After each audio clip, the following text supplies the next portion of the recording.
नमस्कार। इस दिल से के एपिसोड में हम दो चीज़ों पर चर्चा करेंगे। पहला कि जो पीछे हाल ही में इलेक्शंस हुए हैं, चाहे वो दिल्ली में हुए हों, महाराष्ट्र में हुए हों, हरियाणा में हुए हों, बाई इलेक्शंस में हुए हों, इनके प्रति इलेक्शन कमीशन का क्या रवैया रहा है। मैं समझता हूँ कि कोई भी अगर हम नीति अपनाना चाहें, कोई भी प्रोग्राम इम्प्लीमेंट करना चाहें, अगर तरीके सही होंगे तो नतीजा भी सही होगा, तरीके गलत होंगे तो नतीजा भी गलत होगा। तो आज दो चीज़ों पे हम चर्चा करेंगे।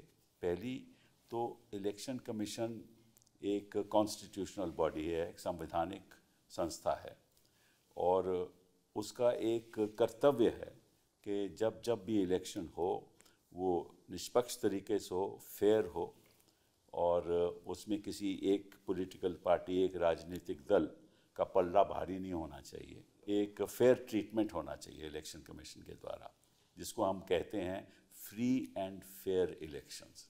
इलेक्शंस तो यहाँ 1952 से हो रहे हैं। पहले तो कभी ऐसे आरोप लगते नहीं थे इलेक्शन कमीशन पे, आज क्यों ऐसे आरोप लग रहे हैं, और इलेक्शन कमीशन का रवैया आज के दिन क्यों बदला है। पीछे आपको मालूम है कि सुप्रीम कोर्ट ने कहा था कि जो इलेक्शन कमीशन की अपॉइंटमेंट होनी चाहिए उसमें एक तो प्रधानमंत्री जी रहने चाहिए, दूसरा एक चीफ जस्टिस ऑफ इंडिया रहना चाहिए, और तीसरा लीडर ऑफ अपोजिशन रहना चाहिए, ताकि जो उनकी नियुक्ति हो वो भी एक पारदर्शी तरीके से हो। लेकिन जब सुप्रीम कोर्ट का फैसला आया तो एक कानून पास कर दिया गया जिसमें कहा कि साहब चीफ जस्टिस ऑफ इंडिया नहीं रहेंगे, हम अपना एक मंत्री रखेंगे, खुद रहेंगे, और लीडर ऑफ अपोजिशन रहेगा। इसका मतलब 2:1 कि जो सरकार चाहेगी उसी की नियुक्ति होगी। तो इसके बारे में भी चर्चा करेंगे। लेकिन उससे और गंभीर एक सवाल उठता है जिसके बारे में खूब चर्चा होनी चाहिए, वो ये है कि अगर आपके तरीके इलेक्शन करवाने के सही नहीं हैं तो नतीजे भी सही नहीं होंगे। तो इनके क्या तरीके हैं करवाने के इलेक्शन के, इसके बारे में चर्चा चलेंगे। और जो ग्राउंड रियलिटी इलेक्शंस की है, जो देश की जनता नहीं जानती, वो हमारे जो गेस्ट्स हैं आज वो बताएंगे कि रियलिटी नीचे क्या है। तो तीन हमारे साथ ऐसे गेस्ट हैं जिनको सब जानकारी है। एक तो खरीशी साहब, आप तो मतलब के इलेक्शन के बारे में, एक तो चीफ इलेक्शन कमिश्नर रहे आप 2 साल, और आई थिंक 4 साल आप इलेक्शन कमिश्नर रहे, आपने कई इलेक्शन भी कराए, और आप तो कभी भी नहीं सोचते होंगे कि इलेक्शन कमिश्नर इतना पावरफुल है कि अपनी उंगली पे सबको नचा लेता है।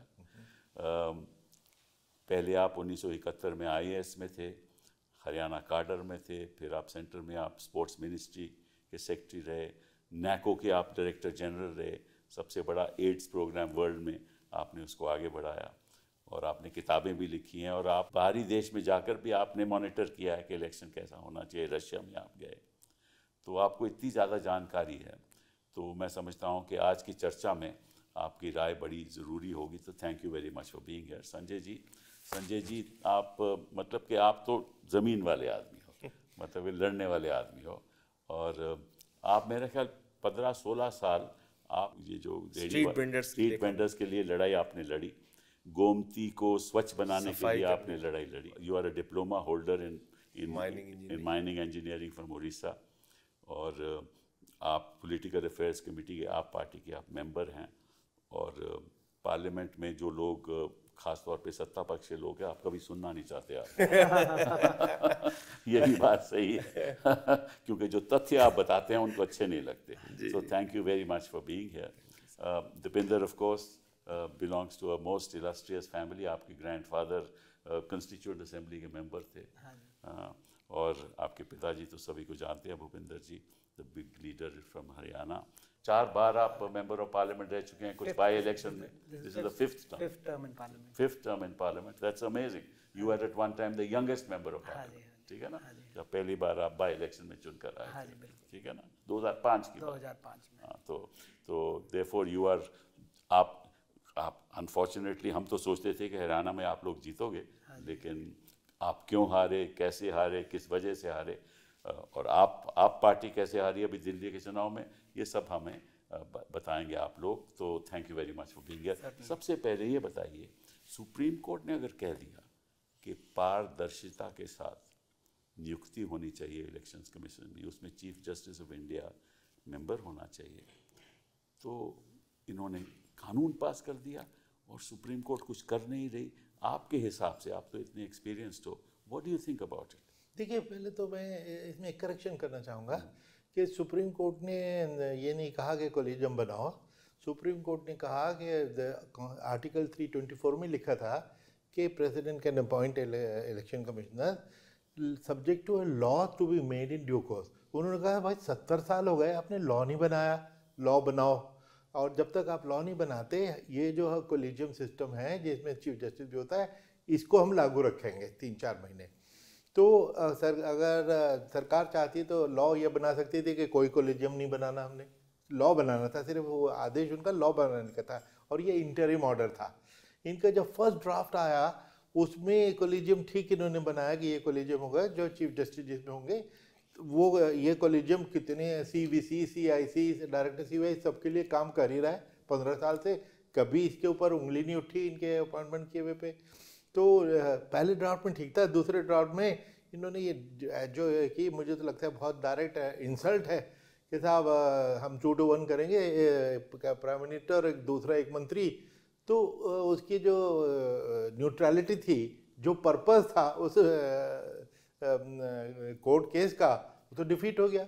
2-1 तो ऑलरेडी है, तो न्यूट्रल फैसला तो हो ही नहीं सकता। तो ये इसके ऊपर कोर्ट ने व्यू लेना चाहिए था और अभी तक नहीं लिया, तो अब लें, ये कोर्ट में तो चल ही रहा है। दिसंबर में इन्होंने वो लॉ पास किया, ठीक है, ठीक है ना, दिसंबर 2023 में दिसंबर में लॉ पास किया, वो भी चैलेंज हुआ।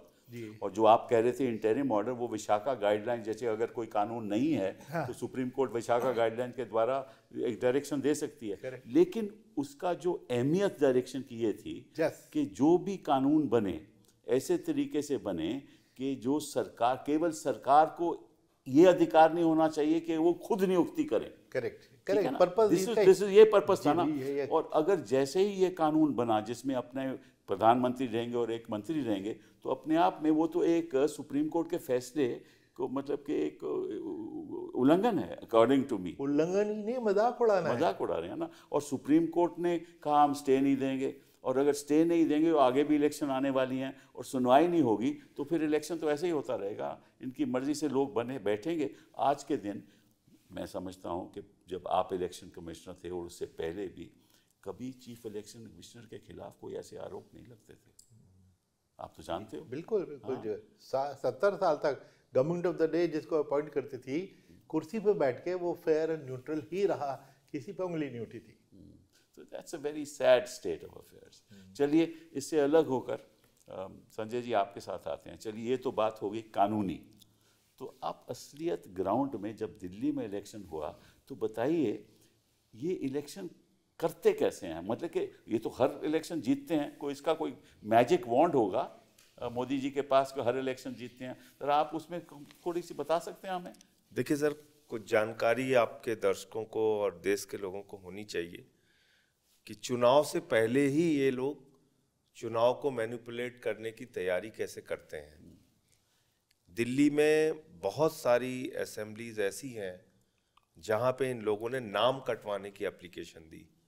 जनकपुरी में 6247, संगम बिहार में 5862, आरके पुरम में 4285, पालम में 4031, द्वारका में 4013, तुगलकाबाद में 3987, ओखला में 3933, करावल नगर में 2957, लक्ष्मी नगर में 2147। तो ये कानून के द्वारा हो सकता है। इसमें मजेदार बात आपको आगे बता रहा हूँ।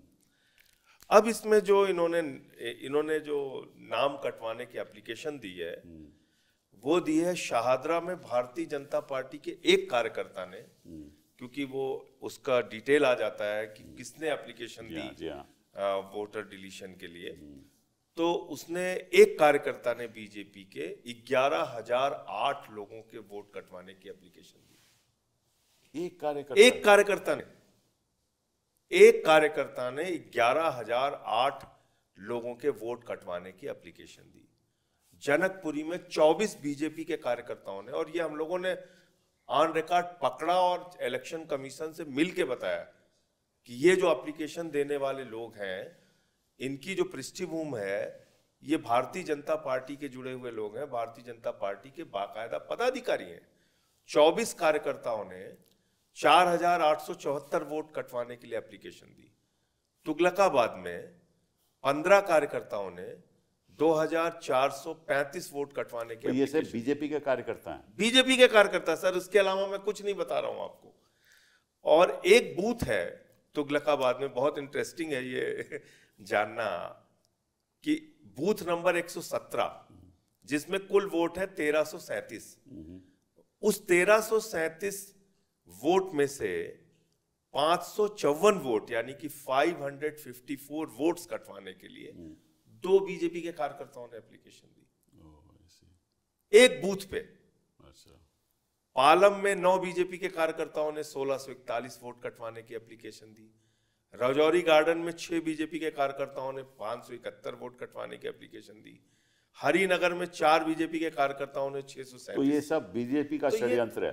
तो ये तो प्लानिंग के तहत कर रहे थे ना। मैं एक सवाल कर लूं इस बीच में? बताइए संजय जी, के ये जो आपने बताया ये तो वाकई बड़ी शॉकिंग फिगर्स हैं। इसका नतीजे में क्या ये नाम काट दिए गए थे या क्या हुआ? जब हम लोगों ने शिकायत की तो उसके बाद उस पर कुछ एक्शन इन्होंने लिया। जहां जहां इनको लगा कि नहीं बिल्कुल ही फ्रॉड है, बिल्कुल ही मतलब जबरदस्ती नाम काटने के लिए सर, लोग 30 ये मैं नाम भी लेके आया हूं, उनके वोटर आईडी नंबर भी लेके आया हूं। वो लोग 40-40, 50-50 साल से आरके पुरम में रह रहे हैं और उनके नाम कटवाने की एप्लीकेशन दे रखी है। जबकि कानून ये है कि अगर आपको नाम कटवाना है तो आपको 7 दिन का नोटिस दिया जाएगा कि ये नाम काटने की किसी ने दरखास्त दी, क्या करें? उसकी चर्चा भी होगी, नोटिस बोर्ड पे लिखा जाएगा, 7 दिन में नोटिस दिया जाएगा। इससे और आप फिर कह सकते हैं कि नहीं ये कटना नहीं चाहिए। लेकिन ये पारदर्शिता से होता ही नहीं। इसीलिए मैंने बात की, अगर पारदर्शिता से बात हो, तरीका सही हो, तो नतीजा भी सही होगा। अब इसमें कौन से लोग थे, कौन से वोटर हैं? हाँ। जिसकी हमने शिकायत की जाके, इसमें झुग्गी वाले हैं। अच्छा। इसमें पूर्वांचली हैं, आपके वोटर, इसमें मुस्लिम्स हैं। हाँ। इसमें तमाम ऐसे वोटर्स हैं जो कि परंपरागत रूप से दिल्ली में आम आदमी पार्टी को वोट करते हैं। सही बात है, सही बात है। तो जब हमने इनको पकड़ा, जब हमने जाके शिकायत की तो उस पर कुछ हद तक रोक लगी। फिर एक और इंटरेस्टिंग जानकारी, ये बात आपने हाउस में नहीं रखी? हाउस में भी रखी सर। तो फिर हाउस में ऑन रिकॉर्ड रखी, तो चिल्ला के खड़े हो गए, कहने लगे नड्डा साहब की ये सब रोहिंग्या हैं, बांग्लादेशी हैं। तो हमने कहा भाई राम सिंह नाम का व्यक्ति, मैंने नाम पढ़ा, बांग्लादेश, मैं नाम पढ़ दे रहा हूँ, मैं नाम भी पढ़ दे रहा हूँ सर। मैंने नाम पढ़ा वहां पे, मैंने कहा कि इनका नाम राम सिंह है, एक का नाम छोटेलाल वर्मा है, एक का नाम सोनिया है, फिर संजय नाम का एक व्यक्ति है, शिवानी है, रामफल है, सुदेश है। ये सारे वोटर आईडी में लेके गया था नंबर इनके। मैंने कहा कि ये रोहिंग्या है कि बांग्लादेशी हैं, कौन है भाई ये सोनिया, सुनीता, ये रामफल, नाम बदल भी सकते हैं ना लोग? नहीं सर, उनके वोटर आईडी है, 40-40 साल से रह रहे हैं। तो अच्छा, और मजेदार बात मैं आपको बताऊं। अब आ जाइए कि ऐसा तो शायद अगर मैं समझता हूं कि ये मोदी जी की सरकार के अलावा किसी भी सरकार में हुआ होता तो मंत्री का इस्तीफा हो जाता सर। मैं आपको अब जो डिटेल बता रहा हूं, प्रवेश वर्मा पूर्व सांसद हैं, रहते अपने ही उसी घर में हैं जो सांसद के लिए अलॉट हुआ था। इनके नाम पे लोकसभा में 3 वोट थे, 32 वोट बढ़वाने की इन्होंने एप्लीकेशन दी। अच्छा। इसके बाद कमल संदेश एक अखबार है आरएसएस का, तो उसमें पहले लोकसभा के चुनाव में 2 वोट थे, अभी 31 वोट इन्होंने बनाने की एप्लीकेशन दी। सीपी जोशी साहब के यहाँ पे 3 वोट थे, 27 वोट बनवाने की एप्लीकेशन दी। कमलेश पासवान केंद्रीय मंत्री हैं, इनके यहाँ 3 वोट। सॉरी मैं इंटरप्ट कर रहा हूँ, बताइए याकूब भाई कि अगर ये ऐसे बढ़ोतरी हो जाती है तो कोई कॉन्फर्मेशन में तो होना चाहिए कि एग्जैक्टली ये जो अगर एप्लीकेशन कोई काटने की या बढ़ाने की दी जाती है उसकी तो इंक्वायरी होती है। इसीलिए 7 दिन रखे गए, जो वहाँ पे कोई आदमी में जाएगा, डोर टू डोर जाके चेक करेगा, पड़ोसियों से पूछेगा, कटवाना है तो पड़ोसियों तो से कौन पूछे। तय करेगा कि कैसी इंक्वायरी हो कैसी नहीं हो? नहीं, ये तो सारे रूल तो निर्धारित है रूल्स तो हैं, डेवलपर अगर रूल्स को लागू नहीं होंगे, लागू नहीं करेंगे तो जो मैंने बोला कि अगर तरीके ही गलत होंगे तो ऐसे धांधलेबाजी तो होगी ना। राइट। नहीं, लेकिन वो तो फिर मैनेजमेंट का इशू होगी ना। एक जमाने में 20 साल पहले इलेक्शन मैनेजमेंट बिल्कुल खराब था। अब अगर तभी तो कोई डीएम कोई एसपी परवाही ना करे तभी तो राजीव कुमार जी के ऊपर आरोप लगे कि अगर ऐसे इलेक्शन होंगे तो निश्चित रूप से नतीजे भी वैसे ही होंगे। सर, दो पंकज चौधरी केंद्रीय मंत्री हैं, उनके यहाँ पे 26 वोट, इनके पास इनके नाम पे 2-3 वोट थे लोकसभा में। ऐसे ही जयप्रकाश बीजेपी के एमपी हैं, 25 वोट उनके यहाँ। एक एक्स एमपी हैं, 25 वोट उनके यहाँ। एक बीजेपी के चलिए, ये तो खैर तो ये डिटेल है। और इसमें एक और मजेदार है, बीपी हाउस आपने देखा ही होगा। जी हाँ। बीपी हाउस में 2 कमरे होते हैं। वहां एक पता है 421 बीपी हाउस, वहां 2 कमरे के मकान में 28 वोट।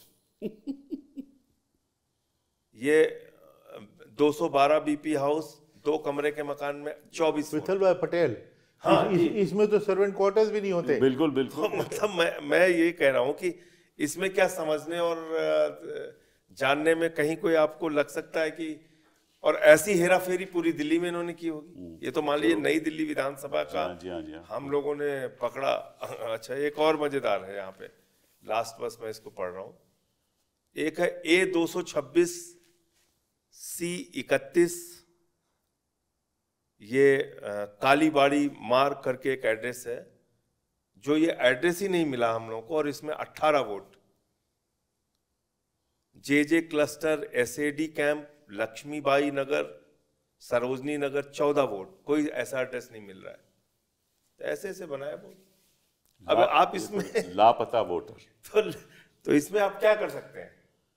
मतलब आप ये जो हम लोग समझ रहे हैं, कई बार ईवीएम के ऊपर ज्यादा फोकस रहता है, लेकिन ये एक नई धांधली का तरीका मुझे लगता है कि इन्होंने शुरू किया है कि वोट कटवाइए तो वोट बढ़वाइए, और एक और चीज करते हैं, वोट शिफ्ट कराइए। करेक्ट। आप अपना वोटर आईडी लेके पहुंचे कि साहब हमारा इस बूथ पे वोट है, बोले नहीं साहब आपका तो वोट ही नहीं है यहाँ पे, आप तो वहां पे हैं।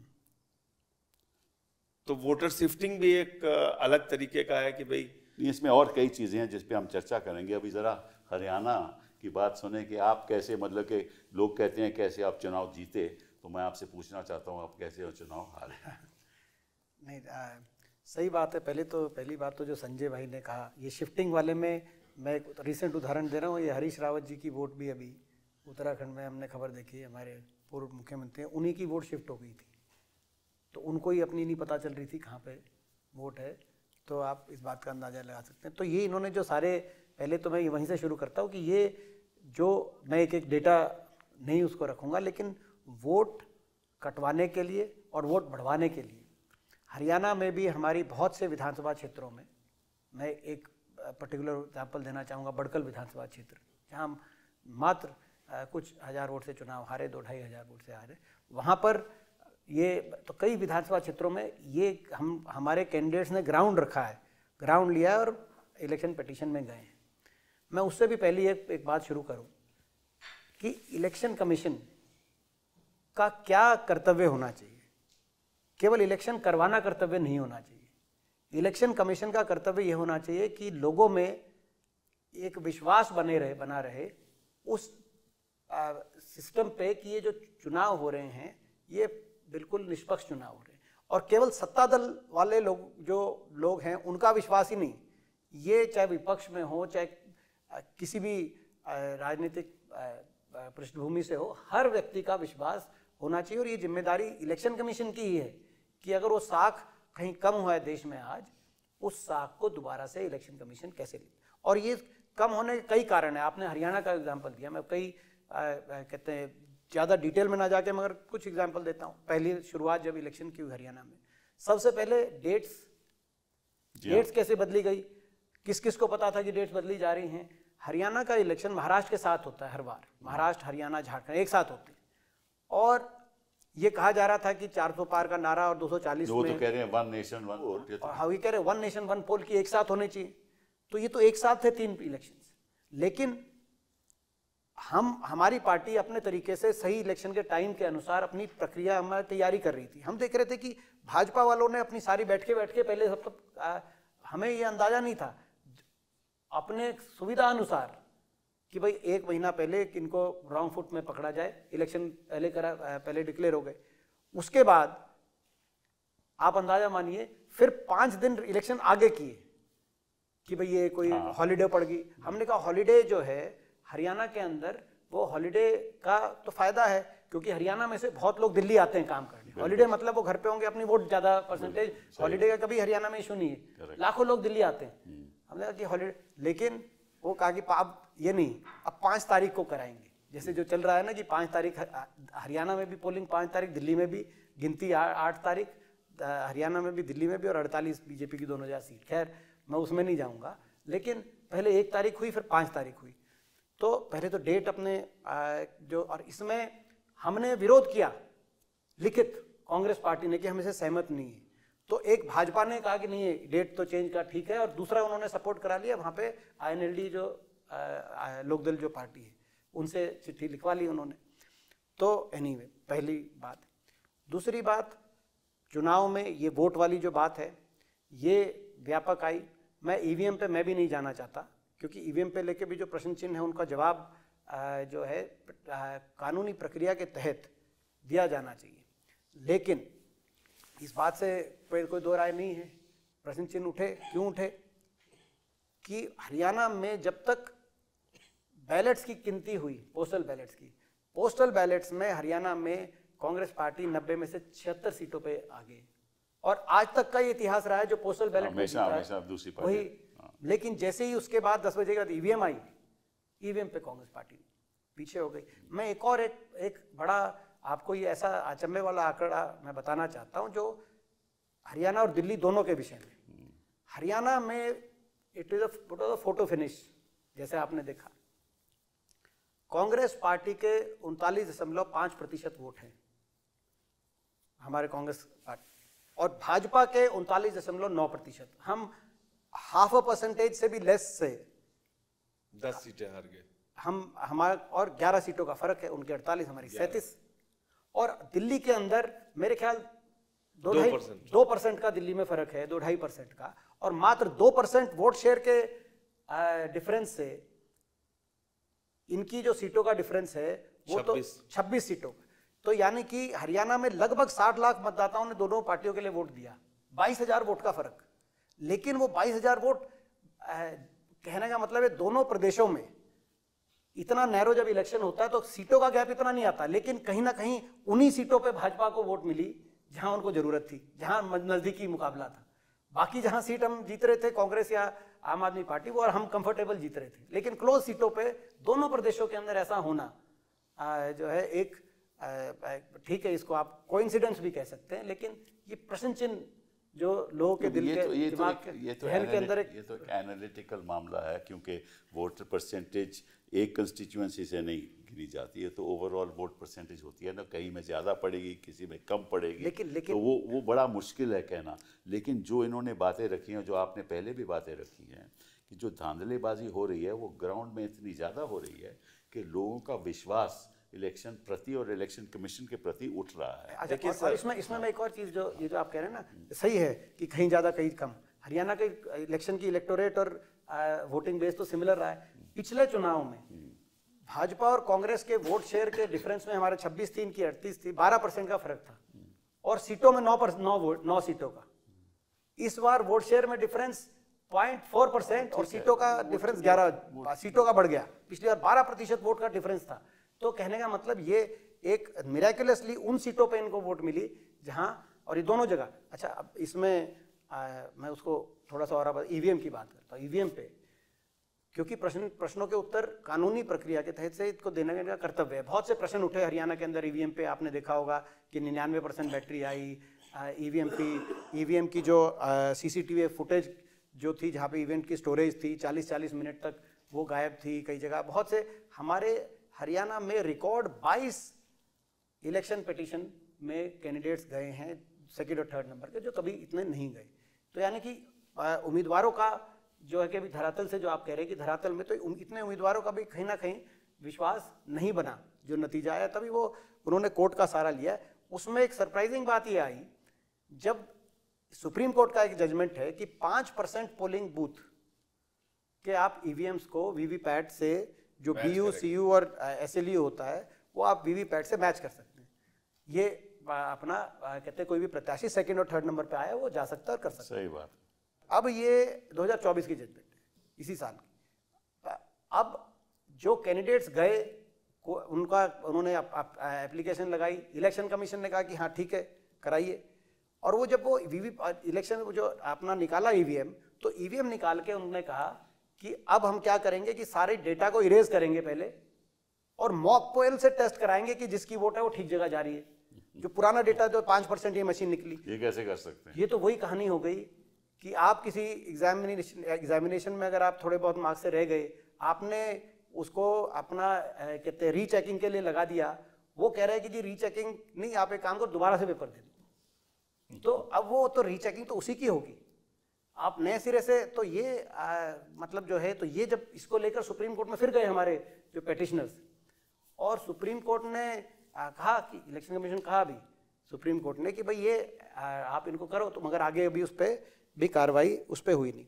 इसके अलावा जैसे मैंने कहा इलेक्शन कमीशन में एक और चीज़ है, इलेक्शन कमीशन में जो कहते हैं बहुत से हैं, बहुत से प्रश्न उठते हैं, बहुत सी जो कैंपेन हमारे देश में हम देख रहे हैं वो, और campaign ads, social media campaign, social media ads religious ground पे, क्योंकि ये भी एक मैल प्रैक्टिस में आता है। हमारे कई इलेक्शन पिटीशन इस पे भी हैं जो रिलीजियस ग्राउंड पे। मैं कोशिश प्रयास आज की जो चर्चा ये है कि ग्राउंड रियलिटी में होता क्या है। जैसे आपने बताया वो ठीक बात है, लेकिन ये जो इलेक्शन धर्म के आधार पे वोट मांगना ये एक अलग चर्चा है। चलिए वो तो एक मगर ये भी मैल प्रैक्टिस में आता है कि बिल्कुल, रिलीजियस वो एंड तो कास्ट लाइन पे उसमें क्या है, उसमें पिटीशन फाइल होती है, 5 साल निकल जाते हैं, नया इलेक्शन आ जाता है, उसमें कुछ नहीं होने वाला। इस समय हम चाहते हैं कि जनता ये जाने कि ग्राउंड रियलिटी पे ये लोग कैसे इलेक्शन कराते हैं और कैसे इलेक्शन कमीशन नजरअंदाज करता है। नहीं ठीक, हमारा एक और ग्राउंड है वो पैसा। वो भी पैसा इतना बांटा गया, नहीं ये हमारे जो, मैं तो केवल जो देखिए जो लोग पेटिशन में गए हैं तो यानी कि उनके पास कुछ ना कुछ, उसको केवल कहने की बात नहीं है, उनके पास कुछ है तभी गए हैं। तो 22 जो मैंने कहा विधानसभा क्षेत्र, तो पैसा इतना बांटा गया, और यहाँ तक बांटा गया, वहाँ पे कई जगह ऐसी रिपोर्ट आ रही है कि भाई पैसे दे दिए गए, वोट डालने के साथ साथ वोट ना डालने के इंक लगा दी गई, इस तरह की एक व्यापक स्तर पे। वो इनफैक्ट मुझे, अब मैं दिल्ली का बताता हूँ। दिल्ली का ये तो चलिए हरियाणा में कह सकते हैं आपकी दिल्ली से थोड़ा दूर है, महाराष्ट्र और दूर है, झारखंड और दूर है। सर आपको बहुत जान के आश्चर्य होगा, जहां पर देश का सुप्रीम कोर्ट, जहां पर देश की पार्लियामेंट, जहां पर देश का चुनाव आयोग, 3 बड़ी संस्थाएं, उनके नाक के नीचे उसी के 4-5 किलोमीटर के एरिया में क्या क्या हुआ, ये भारत के चुनावी इतिहास में एक बहुत बड़ा काला धब्बा है। पैसे बांटे गए, कैमरे पे बांटे गए, निकल के लोगों ने कहा हमें साड़ी मिली है, हमें पैसे मिले हैं। ये तो सब अखबारों में आज चादरें बांटी गई, वीडियोस भी हैं, चादरें बांटी गई। इसी चुनाव आयोग जिस क्षेत्र में है मैं उसी की बात कर रहा हूं, नई दिल्ली विधानसभा में लोटा बांटा गया, जूता बांटा गया, तो पैसे बांट के साइज कैसे पता था कि भैया जूता इसको जाएगा? सब कुछ किया गया। और सर इससे अलावा जहां उनको था कि ये आम आदमी पार्टी के वोटर हैं, उन्होंने जाके पैसे दिए, हाथ में स्याही लगाई। नॉर्थ एवेन्यू राष्ट्रपति भवन आपने तो खुद, मैंने खुद आंकड़ों की बात है, मैंने खुद पकड़ा, किसी और गवाह की जरूरत नहीं है। गाड़ी से भागे वो लोग और स्याही लगा रहे थे एक बस्ती में घुस के, मतलब कि यहाँ पे स्याही लगा रहे थे, उनको पैसे दे दो और कहो कि साहब आप मत वोट करने जाओ, वोट देने ही मत जाओ। इसके अलावा पुलिस का ऐसा खुला दुरुपयोग, मतलब पुलिस के लोग जाके खड़े हो जा रहे हैं बस्तियों के सामने, मत नहीं आना, वोट डालने मत जाना। जो इन्होंने यूपी में किया वो यहाँ दिल्ली में किया। मतलब आप हरियाणा उठा भी लेते, हरियाणा के किसी इंटीरियर में सोच सकते हैं, आप किसी झारखंड के एरिया में सोच सकते हैं, महाराष्ट्र में सोच सकते हैं, ये तो दिल्ली में हुआ, चुनाव आयोग के नाक के नीचे हुआ। और हम लोगों ने जा जाके बार बार शिकायत की कि भाई हमारे ये जो आरओ है, डीएम, उन पे कार्रवाई कर दीजिए, एसएचओ गड़बड़ कर रहे हैं, इन पे कार्रवाई कर दीजिए। एक बार तो मेरे आंख के आगे झगड़ा हो रहा था, मैं वहां पे मौके पर पहुंचा, तब जाके किसी तरीके से मीडिया वगैरह पहुंची तो जाके रुके। पार्लियामेंट से 200 मीटर की दूरी पे, जहां पे आपका प्रेस क्लब है, उसके ठीक सामने झुग्गी बस्ती में। हमारे यहाँ तो एक दो कॉन्स्टिट्यूएंसी ऐसे चल रहा है। पुलिस के संरक्षण में बंटवाया जा रहा था। भिवानी में कॉन्स्टिट्यूएंसी है। हाँ नहीं, एक तो जो ये दोनों हमारे दोस्तों ने बातें कही वो तो सब अपनी जगह बिल्कुल ठीक है, उनकी इंक्वायरी होनी चाहिए। मैं आपकी इजाज़त से डेविल्स एडवोकेट बनना चाहूँगा, प्लीज़ प्लीज़, क्योंकि इलेक्शन कमीशन को यहाँ कोई रिप्रेजेंट नहीं कर रहा है, कि 2-3 चीज़ें हैं जहाँ पर पॉलिटिकल पार्टीज भी कोताही करती है। मैं अपने ज़माने से बार बार कहता था कि इलेक्टोरल रोल की इम्पोर्टेंस को आप लोग नहीं समझते हैं। इलेक्शन की हार जीत इलेक्शन से 6 महीने पहले इलेक्टोरल मैनिपुलेशन से हो सकती है। बात है। और हम लोग लाखों रुपए के एडवर्टीजमेंट देते हैं सारी ज़बानों में कि please check your roll, please check your roll, कोई नहीं देखता। दूसरा जो पॉलिटिकल पार्टीज की कोताही है कि हमने जब बूथ लेवल ऑफिसर का इंस्टीट्यूशन क्रिएट किया था 15 साल पहले, कि हर गांव में आप स्कूल टीचर है, आप उसको जानते हैं, वो आपको जानती है, आप उसके पास जाके पूछिए, नाम नहीं है तो फॉर्म दे देगी और आप करा सकते हैं। तो ये मकसद था। लेकिन हालांकि 10 लाख BLO हमारे हैं, लेकिन हमारा प्रिंसिपल ये है कि हमारे अपने लोग हैं, हम उनको लेकिन ट्रस्ट भी नहीं करते। हम इसलिए हमने एक नया इंस्टीट्यूशन क्रिएट किया, बूथ लेवल एजेंट, और पार्टी से कहा कि हमारे BLO पे निगाह रखो कि ये बेईमानी न कर जाए, किसी से न मिल जाए, BLA अपॉइंट करो। हम कह के थक गए, BLA नहीं अपॉइंट होते। एक पुल पार्टी ने तो जवाब ये दिया कि ऐसा हम इसलिए नहीं करते कि जब अपॉइंट करते हैं तो दूसरे लोगों को खरीद लेते हैं। अगर आप अपने वर्कर को भी अगर नहीं रख सकते, तो ये जो इलेक्टोरल रोल की जो खराबियां जिक्र की गई, आधी उसकी जिम्मेदारी के उसके ऊपर जो बार बार इलेक्शन कमीशन कह रहा है चेक करो, क्यों नहीं। एक बड़ा इंटरेस्टिंग वाक्य होता है, एक दफ़ा अरविंद केजरीवाल CM नहीं बने थे, ये दिल्ली में पोल हो रहा है, ये एयरपोर्ट पे गए सुबह 6 बजे, किसी चैनल ने देख के वो शुरू हो गया कि साहब ये तो इतने बड़े नेता पोल डे पे छोड़ के जा रहे हैं। तो वो उनको थोड़ी सी शर्म आई, वो वापस आ गए। अब जो वो वोट देने गए उनका नाम कटा हुआ था। तो अब हमको पसीना आया कि लोग कहेंगे कि भाई देखो VIP के भी नाम कट जाते हैं, कितने इलेक्शन कमीशन नालायक है। हमने फटाफट इंक्वायरी की, पता लगा उनका नाम 3 जगह था, क्योंकि वो सरकारी नौकर थे, घर बदलते रहते थे। तो हमने उनकी करेक्ट जगह बता दी। मैंने अरविंद को बुलाया, मैंने कहा अरविंद जो तुमने गलती की है, क्योंकि तुम्हारी जेब में वोटर ID कार्ड था, ये गलती लाखों लोग करते हैं। सही बात। तो हमारे इस पे ब्रांड एम्बेसडर बन जाओ और ये कहो कि जो मैंने गलती की आप ना करना, इलेक्टोरल रोल जरूर चेक किया करो। तो उन्होंने संकोच किया कि नहीं कि नहीं मैं नहीं बनना चाहूँगा। मैंने कहा कोई बात नहीं, लेकिन उसका बड़ा असर होता हो यही रहा है। सर की बात पे थोड़ा सा मैं क्लियर कर दूं। जब हमने ये शिकायत किया कि भाई एक BJP का कार्यकर्ता 11,000 वोट डिलीट कराने की एप्लीकेशन दे रहा है और बाकी चीज़ों के बारे में, तो बोले कि राजीव कुमार जी ने कहा कि फिर ये रुकेगा कैसे। तो हमने कहा कि भाई जो आपके BLO जाते हैं उनके साथ हमारे जो बूथ लेवल एजेंट हैं वो जाए। तो उसमें फिर उन्होंने इस चीज को उसके बाद अलाउ किया, जब हमने शिकायत की कि हाँ BLA जाए। ये पहले से नहीं किया उन्होंने।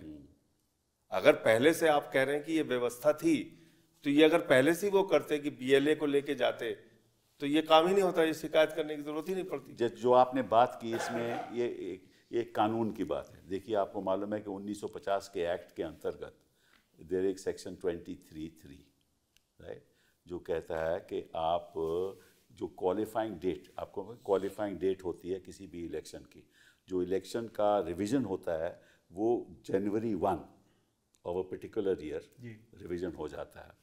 और अगर इलेक्शन अप्रैल में हो रहा हो या मार्च में हो रहा हो तो उस आधार पे होता है कि जो वहाँ इलेक्टोरल रोल है। लेकिन इस बीच नाम डिलीट भी हो सकते हैं, ऐड भी हो सकते हैं, correct, under the present law.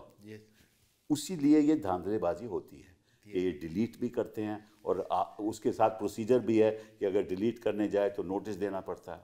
अगर आप ये कानून उसमें प्रावधान कर दें कि जनवरी 1 जो भी इलेक्टोरल रोल बनेगा उसके बाद ना कोई डिलीशन होगी ना कोई एडिशन होगी।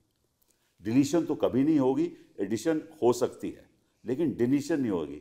और मैं तो समझता हूँ कुछ भी नहीं होना चाहिए, लेकिन ये प्रॉब्लम ये है कि the electoral roll can be amended till the date the nomination is accepted. Correct. तो अभी That's the law.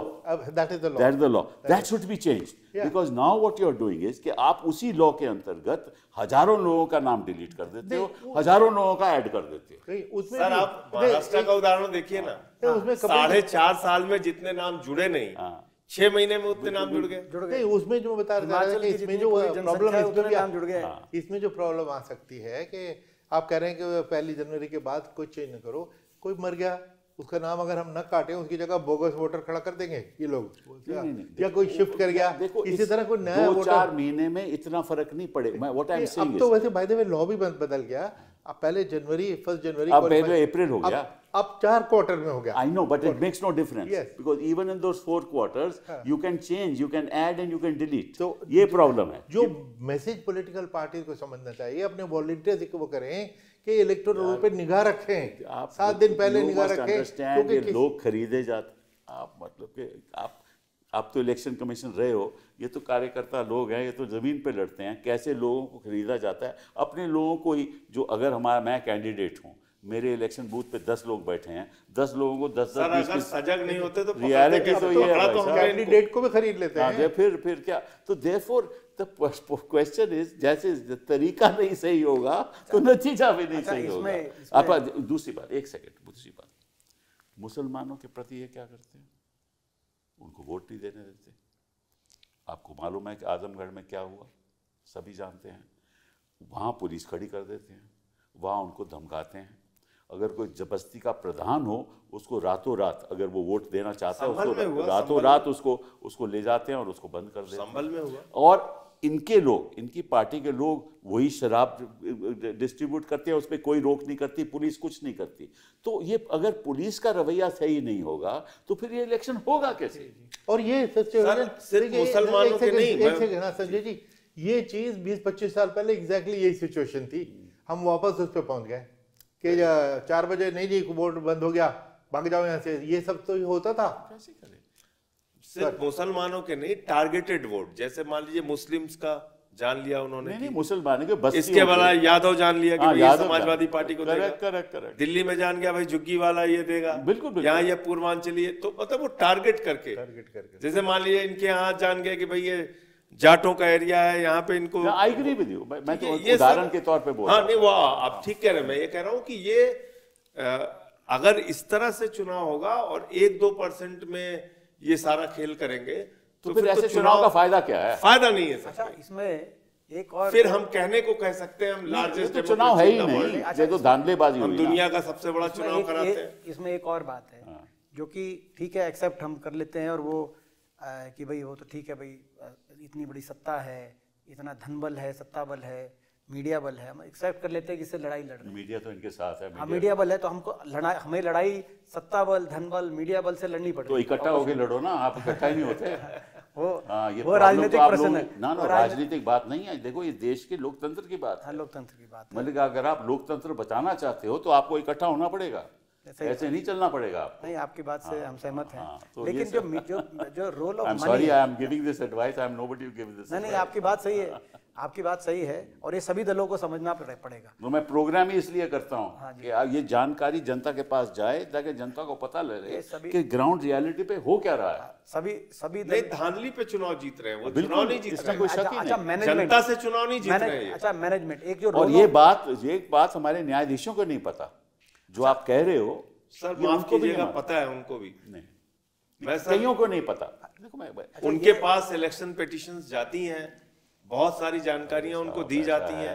वो देखिए, मैं आपको बताता हूँ, वो एक जज नियुक्त होता है, उसी के पास जाती हैं, उसी जज को पता है। तो फिर वही बात है ना, प्रॉब्लम यह है ना कि आम जनता, जब तक ये बात आम जनता के पास आप नहीं लेकर जाओगे, जब तक आप लोग सड़क पे उतर के नहीं बताओगे कि यहाँ चुनाव होते कैसे हैं, तो फिर और चुनाव आयोग नजरअंदाज करेगा, तो फिर तो ये होगा। इन धांधलियों और तरीकों से 5-6% वोट बहुत आराम से मैनिपुलेट किया जा सकता है। ये मैनेजमेंट 5-6% जो ये कह रहे हैं आराम से कर सकते हैं। अब मैं हरियाणा में उदाहरण दिख रहा हूँ।